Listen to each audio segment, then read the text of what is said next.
ಸ್ವಾಗತವನ್ನು ನೀಡುತ್ತೇನೆ. ಅದೇ ರೀತಿ ಪತ್ರಕರ್ತ ಮಿತ್ರರಿದ್ದಾರೆ, ಅವರಿಗೂ ಈ ಸಂದರ್ಭದಲ್ಲಿ ಸ್ವಾಗತವನ್ನು ಮಾಡುತ್ತೇನೆ. ಶಕ್ತಿ ಕೇಂದ್ರದ ಪ್ರಮುಖ ಹೃತ್ಪೂರ್ವಕ ಅಭಿನಂದನೆಗಳನ್ನು ಹಾಗೂ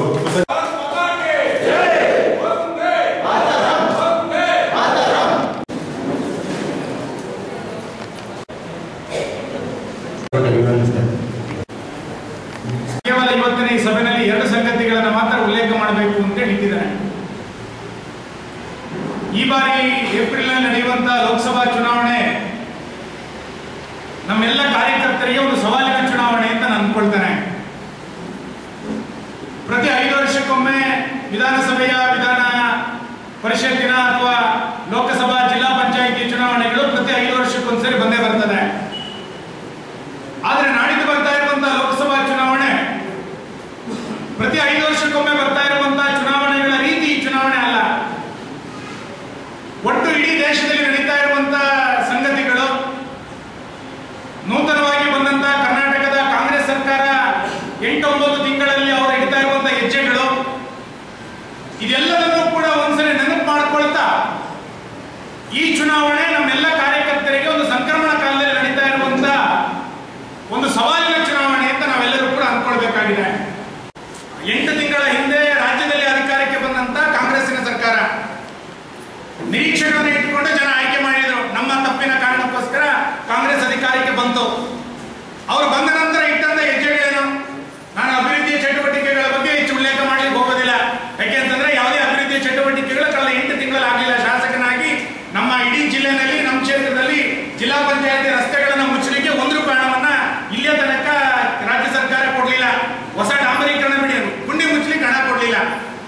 ಇದೆಲ್ಲದರ ಜೊತೆಯಲ್ಲಿ ಮುಸ್ಲಿಂ ಲೀಗಿನ ರೀತಿಯಲ್ಲಿ ಸರ್ಕಾರ ನಡೀತಾ ಇರುವಂತದ್ದು ಕರ್ನಾಟಕದ ಸರ್ಕಾರ. ಶಾದಿ ಭಾಗ್ಯದ ಯೋಜನೆಯನ್ನ ಮುಸಲ್ಮಾನರಿಗೆ ಕೊಡೋದ್ರ ಮುಖಾಂತರ ಒಂದು ಹೊಸ ಯೋಜನೆಯನ್ನ ಸರ್ಕಾರ ಮಾಡಿತು. ಮಠ ಮಂದಿರಗಳನ್ನ ನಾವು ಸರ್ಕಾರದ ಆಡಳಿತಕ್ಕೆ ಒಳಪಡಿಸ್ತೀವಿ ಅಂತೇಳಿ ಸರ್ಕಾರ ಹೇಳುತ್ತೆ. ಮೂಢನಂಬಿಕೆ ಅನ್ನುವಂತ ಹೆಸರಿನಡಿನಲ್ಲಿ ನಾವು ಪೂಜೆ ಮಾಡುವಂತಿಲ್ಲ, ರುದ್ರಾಕ್ಷಿಗಳನ್ನ ಧರಿಸಲಿಕ್ಕಿಲ್ಲ ಅಂತೇಳಿ ಕೇಂದ್ರ ರಾಜ್ಯ ಸರ್ಕಾರ ಒಂದು ಹೆಜ್ಜೆ ಮುಂದಕ್ಕೆ ಹೋಗುತ್ತೆ. ಗೋಹತ್ಯೆಯ ನಿಷೇಧದ ಕಾನೂನನ್ನು ನಾವೇನು ಸರ್ಕಾರ ಮಾಡಿದ್ವಿ ಅದನ್ನು ವಾಪಸ್ ತೆಗೆದುಕೊಳ್ತೀವಿ ಅಂತೇಳಿ ಇವತ್ತು ಸರ್ಕಾರ ಹೇಳಲಿಕ್ಕೆ ಹೊರಟಿದೆ. ಅಂದ್ರೆ ಒಂದು ಜನರಿಂದ ಮತವನ್ನ ಆಯ್ಕೆಯಾಗಿ ಬಂದಂತ ಸರ್ಕಾರ ನಡ್ಕೊಳ್ಳುವಂತ ರೀತಿಗಳಾಗಿತ್ತು. ನಾವು ನಿನ್ನೆ ರಾಜ್ಯಪಾಲರ ಮೇಲೆ ಭಾಷಣವನ್ನ ಮಾಡುವಂತ ಸಂದರ್ಭದಲ್ಲಿ ಕರಾವಳಿನಲ್ಲಿ ನಡೀತಾ ಇರುವಂತಹ ಘಟನೆಗಳು ಯಾವುದನ್ನು ಕೂಡ ನಾವು ಉತ್ಪ್ರೇಕ್ಷೆಯಾಗಿ ಹೇಳಿದ್ದಲ್ಲ. ದೇರಳಕಟ್ಟೆನಲ್ಲಿ ಒಬ್ಬಳು ವಿದ್ಯಾರ್ಥಿನಿಯನ್ನ ಅಪಹರಣ ಮಾಡ್ತಾರೆ. ಆ ಅಪಹರಣ ಮಾಡಿದ ನಂತರ ಆಕೆಯನ್ನ ಬಲಾತ್ಕಾರವಾಗಿ ಲೈಂಗಿಕ ಕ್ರಿಯೆಗೆ ತೊಡಗಿಸಿ ಅದನ್ನ ವಿಡಿಯೋ ಚಿತ್ರೀಕರಣ ಮಾಡಿ ಹಣವನ್ನ ಪಡೆಯುವಂತ ಬ್ಲಾಕ್ ಮೇಲ್ಗಳು ಮಾಡ್ತಾರೆ ಅಂತಂದ್ರೆ ಯಾವುದೋ ಪಿಕ್ಚರ್ಗಳಲ್ಲಿ ನೋಡಿದ್ರು ನಾವು ಈ ರೀತಿಯ ಘಟನೆಗಳಾಗುತ್ತೆ ಅಂತ. 60 ಕಿಲೋಮೀಟರ್ ದೂರದಲ್ಲಿರುವಂತ ದೇರಳಕಟ್ಟೆನಲ್ಲಿ ಆಗುತ್ತೆ ಅಂತ ನಮ್ಗೆ ಅನ್ನಿಸ್ತಿಲ್ಲ. ಉಡುಪಿನಲ್ಲಿ ಒಬ್ಬ ಮುಸಲ್ಮಾನ ಯುವಕ ಹಿಂದೂ ಯುವತಿಯ ಜೊತೆಗೆ ಅನುಚಿತವಾಗಿ ವರ್ತಿಸಿ ಅದರ ಫೋಟೋಗಳನ್ನ ಪೋಸ್ಟರ್ ಆಗಿರ್ತಾರೆ, ಸೋಷಿಯಲ್ ಮೀಡಿಯಾದ ಮುಖಾಂತರ ಅದು ವಿಸ್ತರಣೆ ಆಗುತ್ತೆ ಅಂತಾದ್ರೆ ಯಾರು ಕರಾವಳಿನಲ್ಲಿ ಇವತ್ತು ಪ್ರಚೋದನೆಯನ್ನ ಮಾಡ್ತಾ ಇರುವಂತದ್ದು? ಗೋಹತ್ಯೆಯನ್ನ ಅತ್ಯಂತ ವ್ಯಾಪಕವಾಗಿ ಮಾಡ್ತಾ ರಸ್ತೆಗಳಲ್ಲಿ ತೆಗೆದುಕೊಂಡು ಹೋಗ್ತಾ ಇದ್ದಂತ ಗೋವುಗಳು ಇವತ್ತು ನಮ್ಮ ಮನೆಯ ಕೊಟ್ಟಿಗೆ ಬಾಗಿಲಿಗೆ ಬಂದು ಅಲ್ಲಿ ಮಾರಕಾಸ್ತ್ರಗಳನ್ನ ಇಟ್ಕೊಂಡು ನಮ್ಮ ಮನೆಯ ಬಾಗಿಲಿಂದ ಗೋವುಗಳನ್ನ ಸಾಗಾಣಿಕೆ ಮಾಡ್ತಾರೆ 8 ತಿಂಗಳಲ್ಲಿ ಅಂತಂದ್ರೆ ಯಾರು ಇದಕ್ಕೆ ಪರೋಕ್ಷವಾಗಿ ಬೆಂಬಲವನ್ನ ಕೊಡ್ತಾ ಇರೋದಾಗಾದ್ರೆ? ನಾನು ಮಾನ್ಯ ಸಿದ್ದರಾಮಯ್ಯನವರಿಗೆ, ಮಾನ್ಯ ಮುಖ್ಯಮಂತ್ರಿಗಳಿಗೆ ಈ ಸಭೆಯ ಮುಖಾಂತರ ಒತ್ತಾಯಿಸ್ತೇನೆ.